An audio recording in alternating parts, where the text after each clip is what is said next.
My guests today are film director Austin Nunes and recording artist and performer David Brumfield, known as Lagoona Bloo.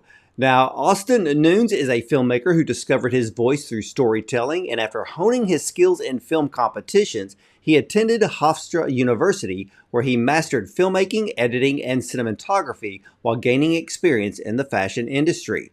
Now, Austin has built a celebrated career collaborating with the publications like Out Magazine and The Advocate, and he is known for his award-winning Bubly campaign featuring Aquaria and his work with RuPaul's Drag Race stars. And we have the actual star from Austin's short film documentary, Into the Blue. David Brumfield, known as Lagoona Bloo, is with us today. And a standout pop act redefining the intersection of pop and drag. Known for her catchy hooks and soaring 3-octave range, she made her first waves in 2021 with her debut single, Greedy With My Love, and the EP, Aqua. Now, since then, her music, including hits like Sticky Sweet and her Venga Boys cover with Alaska, has garnered over 2 million Spotify streams and spots on editorial playlists like Obsessed and Glow. Now, Lagoona has performed on tour and stage like Irving Plaza and NBC's The Voice with Jessie J, and currently she stars as Tuna Turner in the off-Broadway hit Drag the Musical, a role she originated in 2022 and reprises in the studio cast recording. They are here today to discuss their short film documentary, Into the Blue. So let's welcome film director Austin Nunes and the recording artist and stage performer David Brumfield, known as Lagoona Bloo, to the show. Well, welcome to both of you. Thank you for coming. Thank you. Thank you so much for having us. I'm so excited to be here. Thank you. Well, Austin, I'm going to start off with you. How did you come to learn about Lagoona to want to do a short film documentary about her? Well, I met Lagoona in 2019. New York was hosting Pride that year. It was World Pride.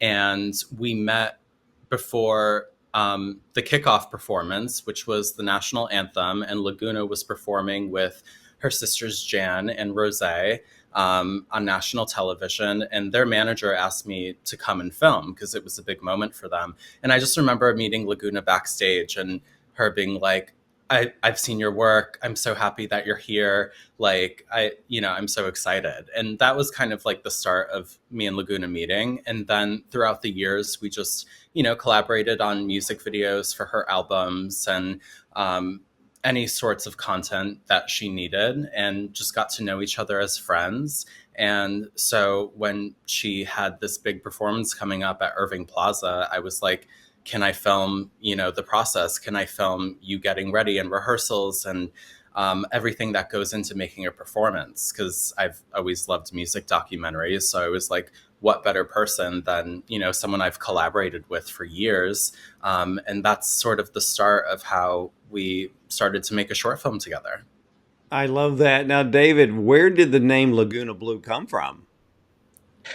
When I was in college, there's a doll line called Monster High, and I was in my sophomore year of college. This is a long time ago, 10, like so many years ago, Jesus. And I saw this name, Lagoona Bloo, and I was like, wow, that is a really great name. Like, it sounds like a mermaid pop star. And this was before I had ever started doing drag at all in any way, shape, or form. But I literally remember thinking, I was like, wow, if I ever do drag, my name will be Lagoona Bloo.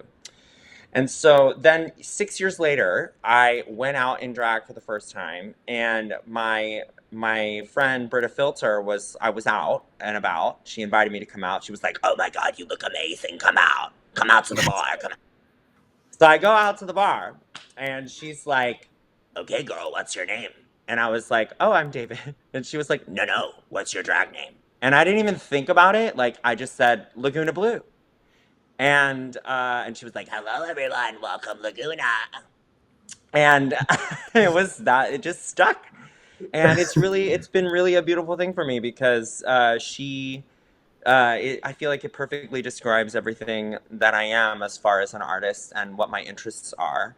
And I think when, I love that my name Laguna is aquatic and effervescent and ethereal and gives exactly what my brand and what my vibe is. So yeah, that's how Laguna was born. Yeah, you could end up reprising that whole role if they ever want to do another sequel to Disney's Mermaid. Oh yeah, can you imagine? You know what's crazy is that there actually are two sequels already. There's a sequel and a prequel. So I'm ready. I'm ready to be Ursula. Let's go. I think it would actually be a perfect fit. And well, let me ask you then how did you feel about when Austin wanted to do this film about you? What were your first thoughts? Well, obviously, as an artist, it's really exciting when anybody wants to, capture your process or capture, special moments with you. Because, as a creative, video video content is an amazing thing to have it for any artist and any creative, especially as someone who doesn't do it themselves outside of just content creation. So when Austin reached out, of course I was like, it became a no-brainer for me. And I think the project really developed as we started really like diving deep into what we wanted the film to be, and it's gone through many versions and many iterations. And I think something that really took it over the edge was this discovery of all of this found footage that I have. We actually started filming this back in 2021, and the project really just developed into what it is now after lots of trials and tribulations and interpersonal discoveries. And yeah, it's been a really amazing experience to see like how this film started off as just a capturing of a really amazing my first, an experience of mine that was the first time, which was opening for a pop artist here in the city, into a deep dive of everything that I am and where I come from. So it was really exciting for me.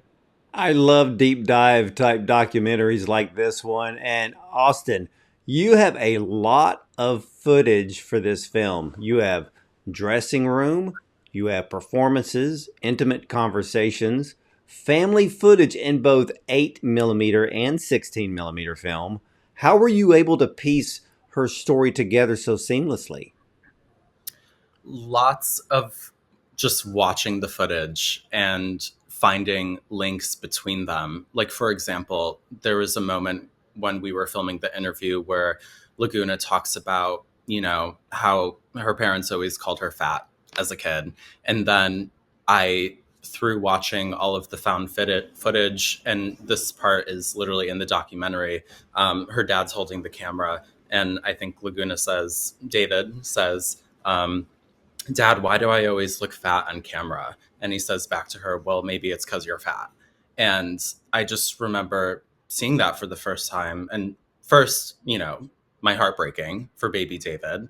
But then my filmmaker mind's being like, oh, this is gold.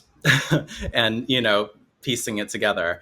And there's another moment that I think ultimately ended up getting cut. But, David is telling the story about his last moments with his mom and how she just started to say how grateful she was for everything. Like, I'm grateful, you're in school, that you have a car, that you can walk, that you can sing. I'm grateful that you have all of these things. And then, going through the found footage, I find a moment.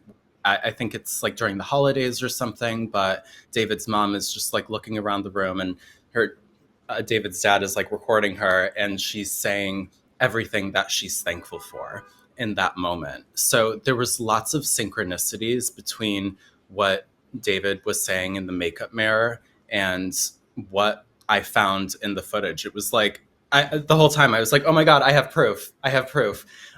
So I think it really lends itself to the authenticity and ultimately the vulnerability that David had with me during that interview.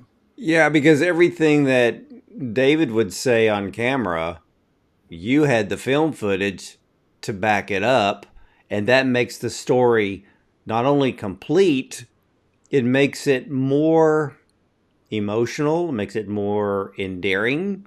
Like you, it can be heartbreaking, and at the same time, it can make you smile a bit.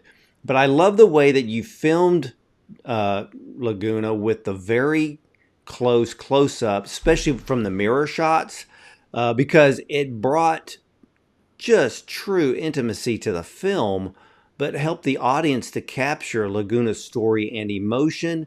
Because you literally just, because the thing about the mirror shot is that you're taking us, the audience, and you're pulling us in to his life and the whole backstory. That's why I just love the cinematography of this film, because it was a perfect style to go with. And for you, I mean, how long did it take you to figure out how you wanted to film it? I think we had done like a practice interview before, um, like in the dressing room, but also just as a documentary filmmaker, I like to film these types of things in environments that already feel very safe for the subject. So, Laguna's drag room is very much a safe space. And also, I found that working with a lot of drag queens, that doing their makeup is a very sacred, private time where they really transform and get into that character. So a lot of the times, even with people I'm closest to, they're like, let me do my makeup by myself, and then I'll be ready. So it was really vulnerable to have David have me filming her with half a face of makeup on, just like crying her eyes out. But I think also the key to that was that I didn't have a crew with me. It was me holding a camera in my lap and a lapel mic on her, and just us like locked in a room. And it was like the middle of the summer, so like we'd have to blast the AC and then like turn it off and like get Oh back to yeah. business. Remember that? Oh, I do. Oh, I do. Oh, the horror stories of But living in a New York apartment in the middle of the summer. yeah, Oh, but I think key to I that. can relate. I can relate. You know, you're doing those on location shots, and you have to blast the AC, and then you have to cut it off, get your shot, and then cut it Mhm. right back on again. So yeah, I feel for you. I know what that means. Yeah, so I think the major components were Lagoon and I already had like a built-in relationship of like several years where we felt comfortable with each other. We had been filming this for a while. We were in a locked room, nobody else present, and it was also before a really big moment for Laguna. Opening for another artist with a really big crowd, and having that platform and being so excited. So I think just the convergence of all of those factors really allowed Laguna's walls to be down and tell us such great stories. Yeah, because you know, especially with the performance footage in the documentary. And Laguna, where does your stage presence and your attitude come from? Oh, trauma? No, I'm just kidding. Um, I I would say that it's kind of always been a part of who I am. My parents were both, obviously, despite the hard times that I experienced with my parents, we are all shaped by, our experiences that we have as kids. And before things really got rough at home, my dad specifically was just always like a you know a, a clown, in a sense that he, on top of always playing music, he was just so goofy and like. But yeah, both of my parents were just were I would say they were characters for sure. And my mom had this really thick accent, and she was like, it was very much like I grew up being raised by like Charo and like Bozo the Clown. Like it was just, my parents were always laughing, always like doing funny voices. And it's just really interesting how it's kind of shaped who I am now. And also as a kid, before, again, like before I got things got rough, my parents really encouraged the silliness and playfulness. I would say that, like, my dad, for example, outside of his episodes, my dad would always be like, David, tell me that story again. Or like say, oh my God, we'll do that funny voice, or oh my God. And my mom would be like, sing this song for us, please, on Christmas. I've always kind of been performing. And then I also think, when things did get rough, being being silly and being funny and performing and was a mask for me, and it was a place where I could be safe. So I think that, I will say proudly that I'm a survivor, but I also think that I would be a fool not to say or not to recognize that the things that happened to me kind of shaped me into a super, super powerful performer. I'm really able to connect with my audience. I'm really able to deliver stories in a way that is captivating and exhilarating and yeah, I don't know. I'm a good storyteller. So I feel like it's all just because of the way I was formed, and it's always been a part of who I am. And Yeah. I feel so lucky that I get to do it in drag. It's been so crazy how it's all come back to this, to me. And it's really an honor. Yeah, the thing that amazed me about this documentary, and I'm going to ask you, Austin, because if you decide to do a short film, you're choosing how much time of that short to make it, and you had so much to work with. But in the allotted time, you told an absolute complete story. I mean, what was the editing like? Oh my god, the editing, it the film went through so many different iterations. Like there was an hour-long version, there was a 45-minute version, a half hour, a 35, a 20, a 25, and I sent them all to Lagoona.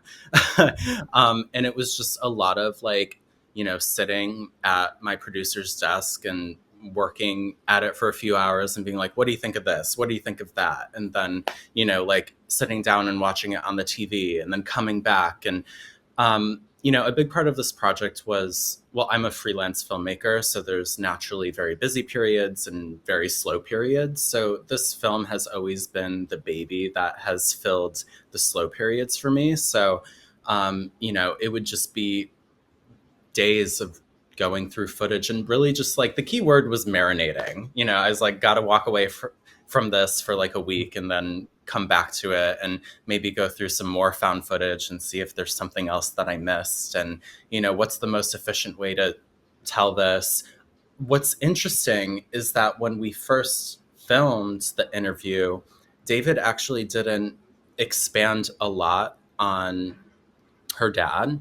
Um, and this film, as David has expressed to me previously, was kind of like a therapy that opened up your ability to talk about your dad. So we actually, when editing it, I discovered, I have this whole arc with the mom, the love, the trauma, the coming back together, close to death, and then, forgiving and moving on, and her kind of taking form through drag.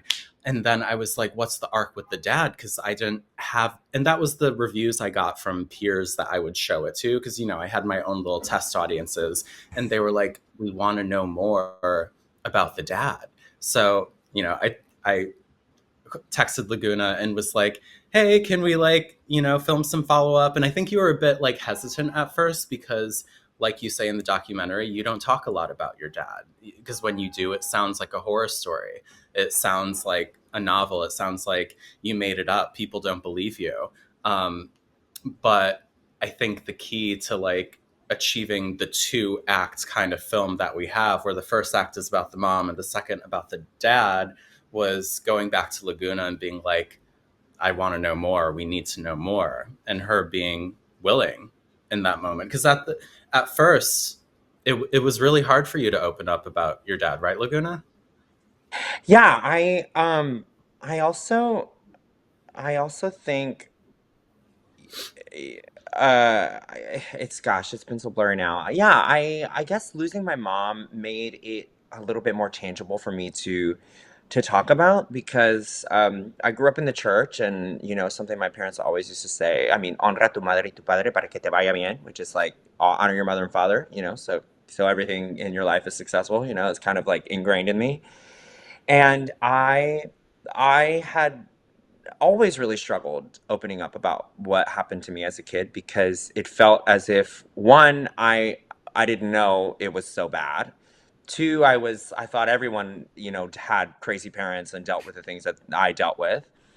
And three, they were, my even my mom was gone, but my dad was still alive. And so there was always this like really deep fear that he would find out or that he would see some of this and I would like, have to deal with it.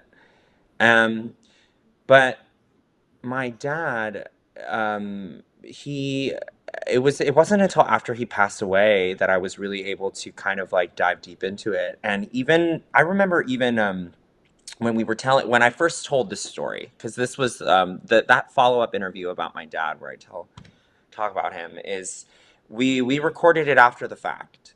And I remember watching it back for the first time and I couldn't handle it.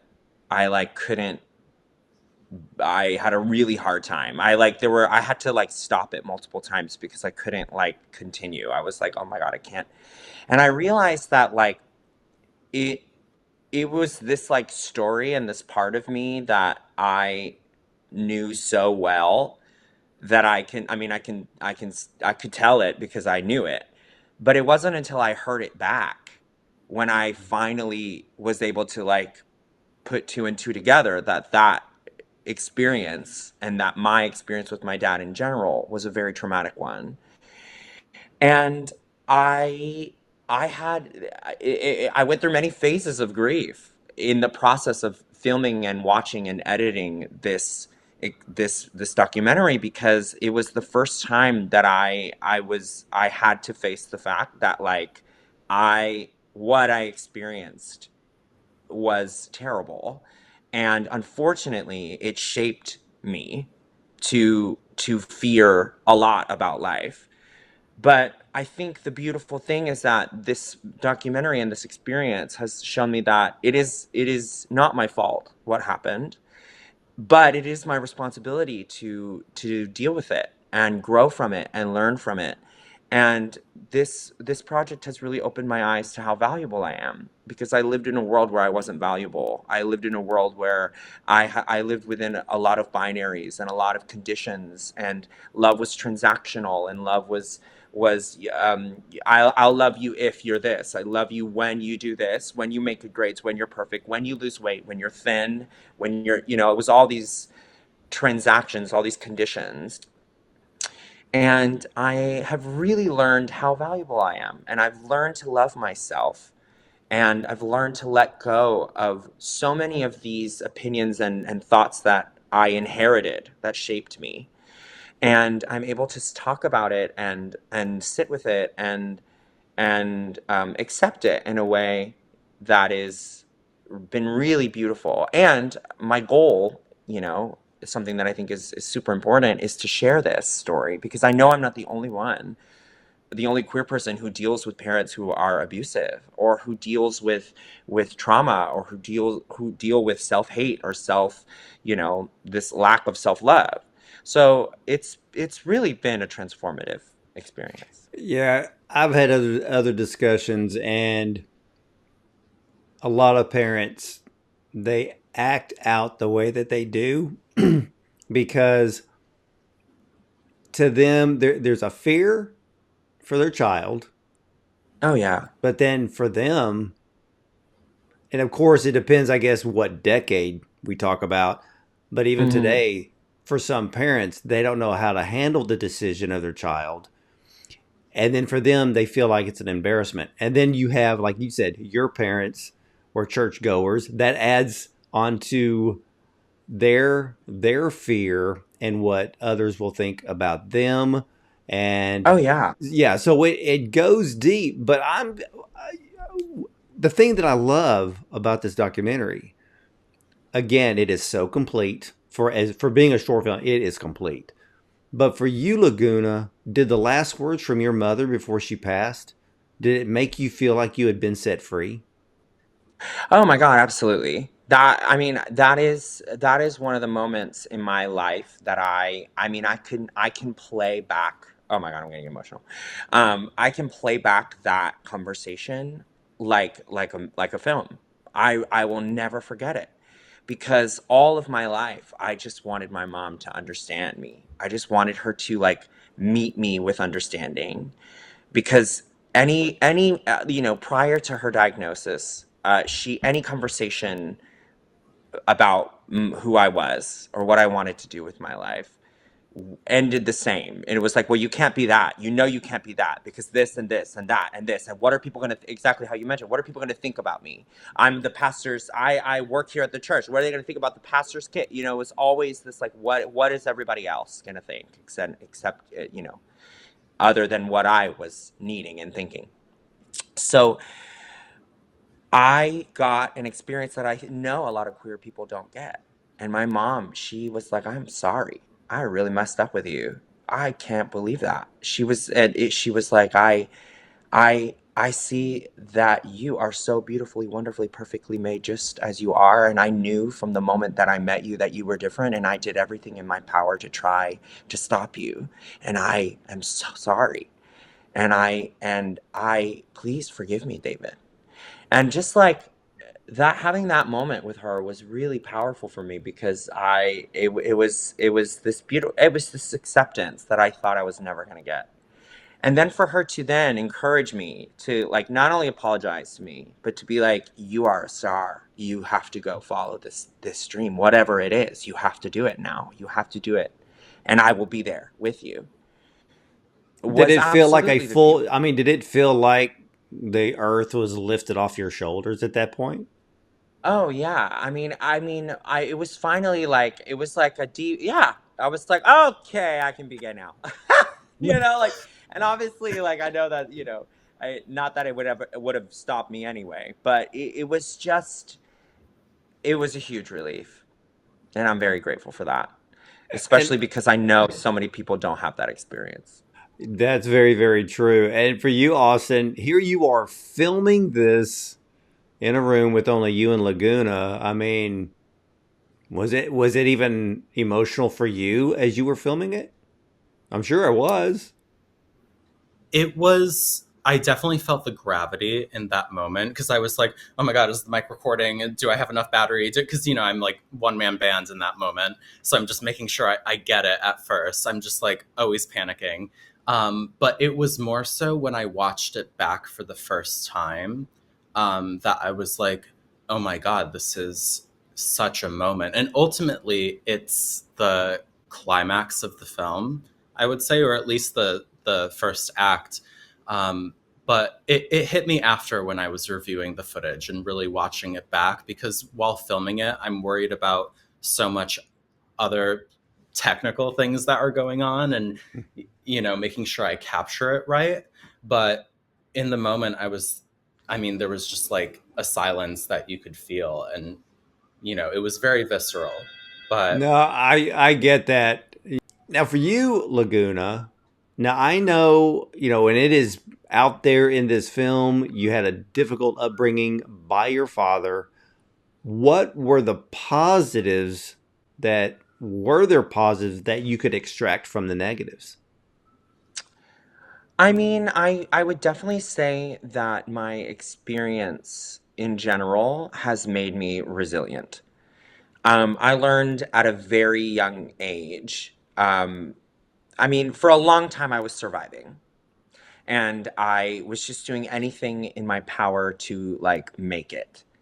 And as an artist, that is the thing that you need the most. I have met with plenty of managers, agents, record executives, and the thing that they tell me the most is like, if you can see yourself doing anything but this, do that because this industry is hard. You want to make music? Great. Is there something else you're good at? Do that instead because this industry is hard. It's brutal. And I have been in the entertainment industry for as long as I can remember. I mean, I went to school for musical theater. I signed up for this. But I think that, yeah, I definitely think that because of this experience that I've had, it has really taught me to fend for myself, and it's really taught me to persevere despite any obstacle. And there have been many experiences in my life, especially as an entertainer, where I have felt as if I am not enough, or there have been plenty of opportunities that all of my friends get that I don't. You know, but I have never given up. And I have only seen obstacles as, I've learned to see obstacles as opportunities for growth and opportunities to learn and as lessons from the universe. Because that's, life has an assortment of lessons for all of us, and they are all just served to us differently. And it's what we decide to do with them. Because I'm sure that there's in another universe, another timeline, I'm sure there's a version of me who is absolutely unhealed and miserable and angry at the world and filled with self-hatred and filled with self-doubt.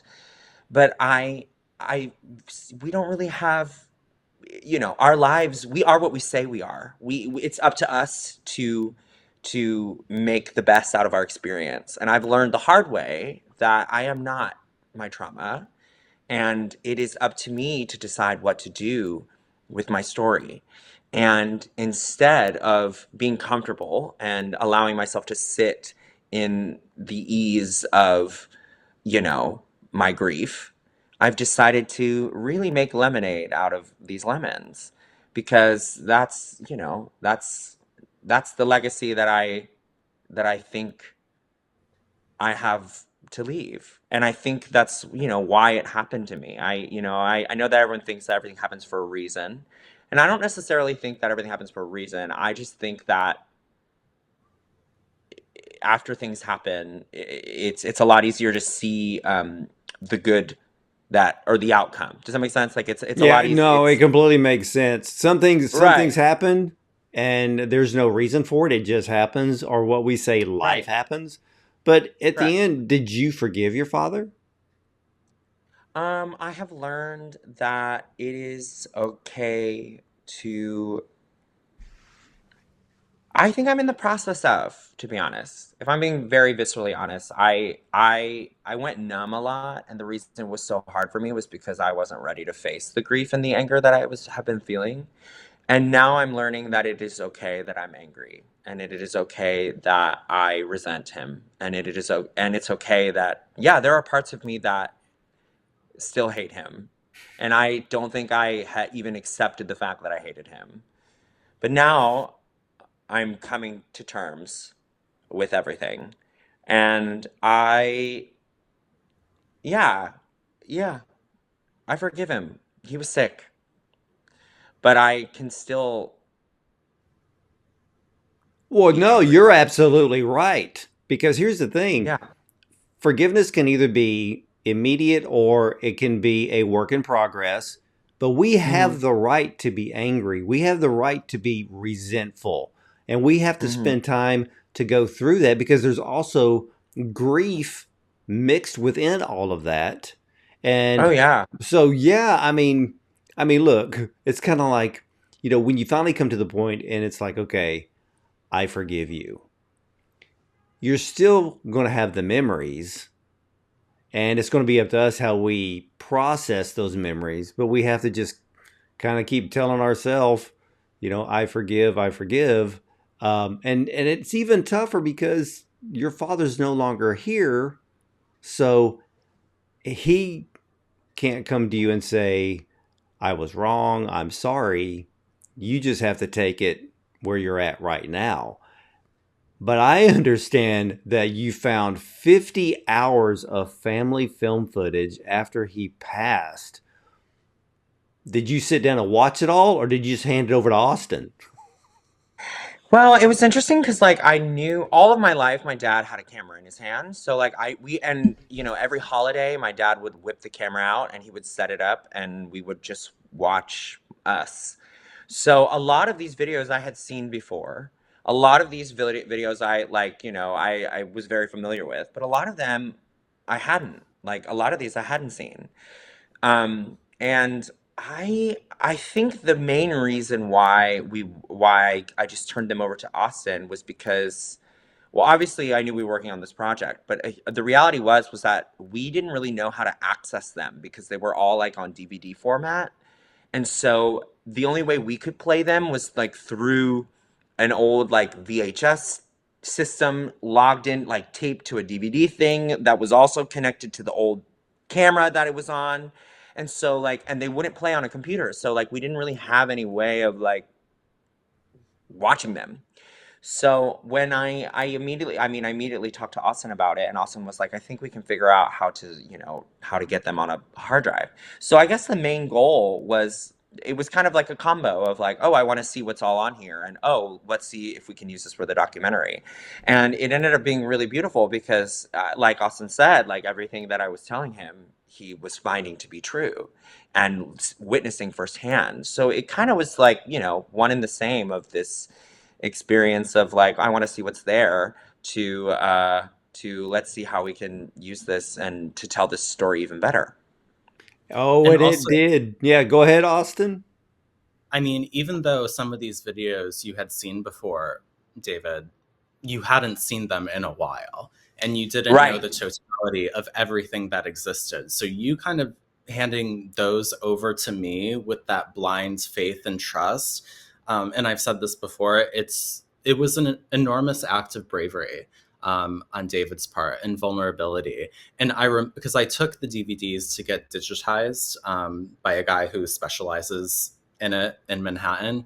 And I got them back, and I remember opening up the hard drive for the first time, and I felt how sacred that moment was. How, I didn't take it lightly that I was about to dive into someone's entire life and just scrub through it. I think I even like had a moment where, because both David's parents had passed, and I was like, I kind of had a moment acknowledging their spirits and being like, I will take this with, as if it was my own. Like I did not take that moment lightly. And, David's permission to use all of that footage in the documentary was extremely generous and brave to show such vulnerable moments in a film that, many people will see. It was huge. Oh, it is because I can it's almost like a photograph in my mind right now. It's the scene where you're filming Laguna in the dressing room. She's putting on her makeup and and then the tears start to well up and she's doing everything she can not to get the makeup to run and to mess up and and that was just a moment in this film. And that's the reason why I love the way that you shot it so intimately. Again, it pulls the audience directly into her story, into her life, into her past. We feel it. We're walking in his shoes as a child and seeing, we're seeing, of course, with film, it's always the happy moments. But like you said in the beginning, there was that one line where you could hear his dad, "No, you are fat." So you do every once in a while you hear those things on camera, but usually you're trying to film a happy moment, which is what usually family videos are about. Nobody ever wants to film a bad moment, and but it just I mean the way that you balance this documentary between the shots of today and the shots of the past. Again, I can say it over and over again. It was seamless, but telling a complete story in a short amount of time, I call it brilliant. I call it stellar work on this documentary. And so is now this documentary is it just now starting the film festival circuit? It's just now starting the circuit. We had our premiere at Atlanta Out on Film which was, a great way to kick it off. But definitely looking forward to having a New York premiere in 2025 because so much of our community is here and it's so insular. So we really want to have that moment where we can show it to our peers. And nothing confirmed yet, but definitely looking forward to showing it more. And one more thing I want to speak on that you kind of mentioned throughout is I think one of the things I'm most proud of in this project is the duality that we achieved. Like there's so much trauma having to do with David's mom and dad, but I'm so happy that we were also able to showcase the gifts and the good side that they gave to Lagoona. Like, despite everything, Lagoona's mom gave her the gift of femininity and it exists in her drag. And David's dad gave her the gift of music, and obviously that is so integral. So, we definitely had past iterations where I think it focused more on the trauma, but I'm really proud that by the end we were able to have a balancing act and, show the good. You Because I did. mean, You did, because thank I you. love the performances. I love the performance shots. And yeah, the big positives are that you took the positives from his mother and his father, which shaped Laguna today. And and I looked at the whole film as extremely well balanced. Sure, there's trauma, but there's happy times. There's performing on stage and being who you are and entertaining the crowd and having them cheer and enjoying the whole moment. And the thing about an audience, especially when it comes to a concert setting, they're there and it's making memories in their life. And see, that's the greatest thing about a performer. They're feeding off the crowd, but the crowd is making a memory that they take home with them forever. And so Laguna, you're making memories for millions of people. Ah, my gosh, I hope so. What a dream. That is the goal. I mean, that's the thing is like I feel like we all have a light inside of us, and it is, and it's all shaped by what, our lives, but, the things that happen to us. And it's up to us to decide what to do with that light. And I feel like a lot of people, because of their circumstances, they learn to hide their light and to stand on it. And I think that my duty as a performer and as a queer person and as a drag queen, as someone who, makes an active, very strong stance against um, the the shame that society puts on queer people, I think it's super important that I shine my light. So, if 100 people see it, amazing. If 1 million people see it, incredible. But I'm here to shine really brightly, and I'm very grateful that Austin was a part of helping, taking that light out from under that bushel. Well, here's the way I look at it too. Austin, kudos to you because you created a film that brings healing to Laguna, but it also expands that healing in for other people who watch it. Thank you. Definitely. You. Yeah, I mean, it's such a precious story, and my biggest thing was that we honor David's parents because not everyone is 100% evil or 100% good. I mean, that's the theme of this year's biggest movie, right? Wicked. Like we all have a little bit of bad in us. We all have good in us, and there's people are flawed. So we have to forgive them, and I think that'll help. That's what makes this film so universal. It's for queer children, it's people who grew up in the South, in a church, like anyone who has abusive parents. um, it's biracial, bilingual. It's so many things. I think so many people can relate to this story and find healing from it, and see Laguna as an inspiration to maybe start that healing for themselves. Because Laguna has conquered so much in her life, and she's inspired me. And I'm really happy that we get to extend this story to so many other people. Well, it is a stellar documentary. And for each of you, last question, what are your Mm. plans for 2025? Laguna, you go first. Oh my goodness. Well, I am very excited. I'm currently in Drag the Musical right now, which is a really exciting project, like you mentioned earlier. And so I am continuing this my off-Broadway debut into the new year, which is exciting. Hopefully we get extended, which would be a dream. But I'm also I'm working on a little bit more music. Obviously, it is my heart and soul. But I am really excited to, yeah, dive deep into what's next for me as an artist. And I think I now that I've entered this world of theater, I want to explore that some more.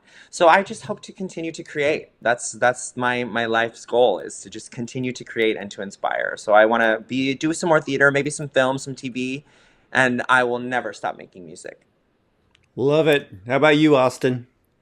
I'm with you, Laguna. I just want to keep creating. I really want to, promote Into the Blue as much as possible, get it Yes. seen as much as possible, but also start my next project, which the working title is Shadow Ban.